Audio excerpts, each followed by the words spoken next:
لا تنسوا الاعجاب بالفيديو والاشتراك في القناة.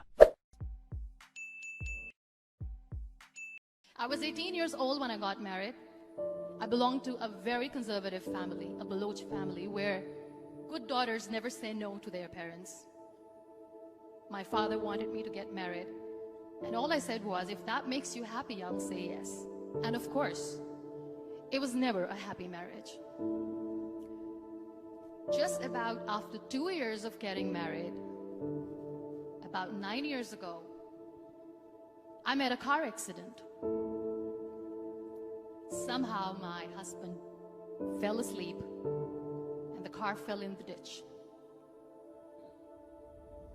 He managed to jump out, saved himself. I'm happy for him. But I stayed inside the car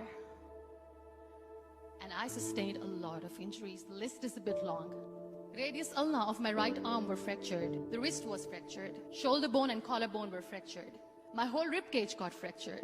But that injury that changed me and my life completely was the spine injury. Many people came to rescue. They gave me CPR.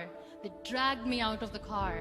And while they were dragging me out, I got the complete transection of my spinal cord. Those 2.5 months in the hospital were dreadful. I was at the verge of despair. One day, doctor came to me and he said, well, I heard that you wanted to be an artist, but you ended up being a housewife. I have a bad news for you. You won't be able to paint again. Next day, doctor came to me and said, your spine injury is so bad, you won't be able to walk again. I took a deep breath and I said, it's all right. Next day, doctor came to me and said, because of your spine injury and the fixation that you have in your back, you won't be able to give birth to a child again.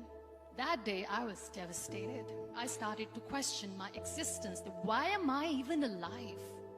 So what kept me going was, one day I asked my brothers, I know I have a deformed hand, but I'm tired of looking at these white walls in the hospital and wearing these white scrubs. Bring me some colors, bring me some small canvas. I want to paint. So the very first painting I made was on my deathbed, where I painted for the very first time. What an amazing therapy it was. Without uttering a single word, I could paint my heart out. I could share my story. People used to come and say, what lovely painting. So much color. Nobody could see the grief in it. Only I could. And that day I decided that I'm going to live life for myself. I am not going to be that perfect person for someone. I am just going to take this moment and I will make it perfect for myself. That I'm going to fight my fears. So I wrote down one by one all those fears. And I decided that I'm going to overcome these fears one at a time. You know what was my biggest fear? Divorce. But the day I decided that this is nothing but my fear, I liberated myself by setting him free. And I made myself emotionally so strong that the day I got the news that he's getting married, I sent him a text that I'm so happy for you and I wish you all the best. And he knows that I pray for him today. Number 2 was, I won't be able to be a mother again. And that was quite devastating for me. But then I realized there are so many children in the world, all they want is acceptance. So there is no point of crying, just go and adopt one. And that's what I did.